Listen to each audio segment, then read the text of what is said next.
Hey everybody, welcome to episode 6 of In the Saddle with Dave and Daryl. This week we're taking a look at Newbury's Saturday card, a fantastic card, loads of action to get stuck into. We're going to try and land a place ball. I'm at least going to try and land my first place ball this Saturday. The first race, without further ado, is the 12:10. It's the listed Mares Novices hurdle. And Dave, who's going in your syndicate this week, mate? So, I normally look at these mares listed races for Nicky Henderson, Paul Nicholls runners, but neither of those really do enough for me this time round. So I'm going to go in with 3 runners. Mrs. Hyde took the scalp of Verdana Blue the last day. She carries a penalty, but she should be able to do that. Will Victory for Charlie Mann looks like an improving 4-year-old, and the good ground will suit her. And then Galice McCarlo, another improving 4-year-old, I think, for the Williams team, was ultra impressive the last day. So with those 3, I'm pretty sure I'm through first leg. Yeah, Galice McCarlo was pretty impressive the last day, so I will definitely put her in alongside you. But if Mrs. Hyde is not placing in the first 3 here, God help us on this busy Saturday. This horse was not suited by soft ground as much as Verdana Blue wasn't suited by soft ground last time. Back on good ground today. She's speedy. She's got a nice turn foot. I do like this horse quite a bit. I think if she's not in the top 3, I mean, God, it's going to be a long day. Put it that way. Yeah, fair enough. But we've both gone for a bit of cover around her. And I think, like you said, there are a lot of people who have her on their slips. So I think it's fair to play safe in the first leg. Second leg's a novice chase, grade 2. I'm going to be putting 2 up in here. Next Destination will go off fab in this as well. He made a really impressive comeback run. He missed the last 2 seasons, switched from Willie Mullins, gone to Paul Nicholls. Now, I can't be 100% confident that he's going to fulfil the promise that he showed as a youngster, but I'm hoping he can. I don't think he needs to reach his absolute peak to beat this muck anyway. Kaluki's going to go in as a bit of cover though. That won on the last Newbury card that we covered, where I won and went 1-0 up. It was a pretty pants race in the end, but I couldn't be helped to be impressed by Kaluki's performance. Like, it was very impressive for my eye. Philip Hobbs wasn't in any sort of form, so I'm prepared to upgrade that. Those 2, and I reckon I'm through leg 2. I'll tell you what, if Kaluki gets round, you'd be lucky. God, that is not a safe option the way he jumped those fences at Newbury last time. Christ, you are taking a bit of a risk there, and Next Destination could have a bit of bounce factor, so I could knock you out in this leg, son. Right, hold the note is rock solid for me. I think if he's not going to win a handicap on about 145, this is one of the easiest races he's contested for a long time. This is his time. Hold the note will go ahead and win for the first time over fences. I was going to stick Next Destination in here, right? But I'm pretty confident that you might go out in this round. So I'm going to sit with AC Milan and hope that he can back up his entry victory. The form has worked out all right, not too bad. He is back on better ground, quicker ground today, which is a slight concern. But I do think he's solid in the jumping department, and he just might get round. Just like you were lucky in that Kaluki day when mine unseated at the last. He just might be the solid option that gets round and fills the places. So AC Milan will hold the note. Yeah, fair enough. Well, this is what the people want to see, us disagreeing, and it's going to be exactly the same in the Peter O'Sullivan Memorial Handicap Chase, the next race, the third leg. I was struggling with what to pick in here for a point because it looks fairly competitive. I was just going to stick the 4 JP runners in, but I'm not doing that. Cap Course is going in for JP, though. He's had a long time off, had a wind up as well, but I do think that he's still off like a manageable mark. Canelo's going to go in there as well. Won the last day, cheap pieces worked. Maybe they're going to get back-to-backs with him. And Highest Sun, he's a horse that I really do quite like. He runs off about 136 for Colin Tizard. I think his mark still looks a bit light. He ran really well here behind Champ at the course. So I think he's got that form that's going to help, and he's going to go well in here. Sorry, I was just going to pop down the shop quickly. I didn't know if there's any more runners you wanted to add on to that list. Christ. Yeah, this is a bit of a gun-ho race for me, really. Almanzar Guard is an improving 5-year-old. Looks well handicapped to mark 135. The form is working out really well of late. I'm going to chuck in As You Like. I was on him last year for this race. I didn't think he was given the best of rides, and he's a lot higher in the weights this time around. But I do like this horse. I think he's got a bit more to come. And Mark 137 might not be beyond him just yet. And the other rock solid option in here is probably Brellan Dars. Pulled up the last day, but I can forgive that. For John Joe Neal on Paul Nicholls, he's going to be 2 for 2 after Friday for Paul Nicholls on his horse's back. So Brellan Dars, As You Like, and Almanzar Guard.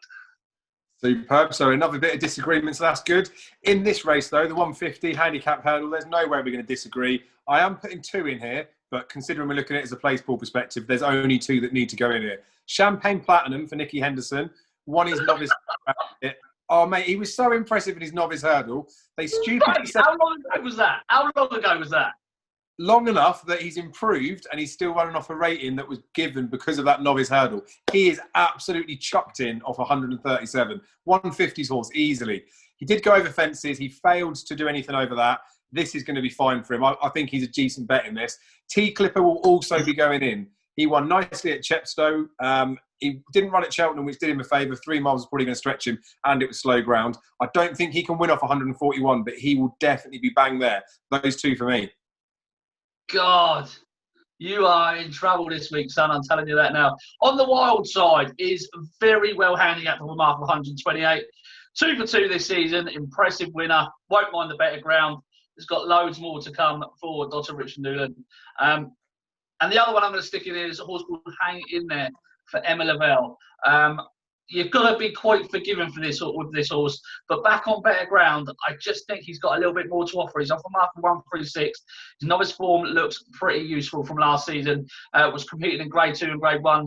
Was a Grade 2 winner as a novice and competed in Grade 1s. I think he could bounce back to a little bit of form here for Emma Lavelle. So hang in there and on the wild side. Interesting. We've got an intermediate listed hurdle after this. This is the 5th leg. I'm starting to feel confident now. I'm getting a bit cocky. Champagne Platinum's just absolutely bolted up. Next Destination set a scintillating performance earlier.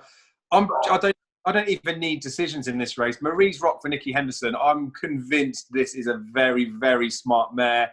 The fact that she's running off 141, I think, does underestimate her. She's even had a little cheeky wind operation before she's run here. She wins this, and she wins by quite a way, I reckon. She wins this, and she goes and wins a mare's hurdle at Cheltenham, I think. Absolutely hoses up it.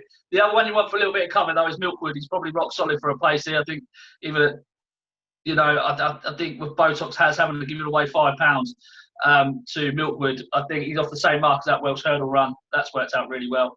He's probably a surefire thing to be in the top 3. So Milkwood and Marie's Rock. Milkwood just in case Marie's Rock doesn't do the business. Yeah, fair enough. And then we get on to the best race of the weekend, some people say. Obviously, I heard Paisley the day before. It's an absolute monster to get stuck into.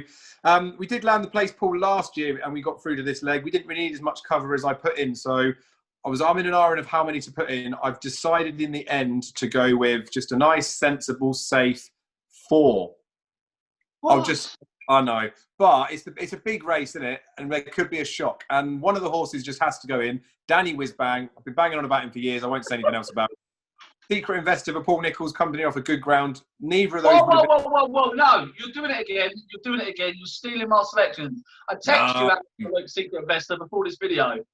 Yeah, but I've these notes written since 2 o'clock this afternoon. Secret Investor's got to go in and he's good ground. Absolute nonsense.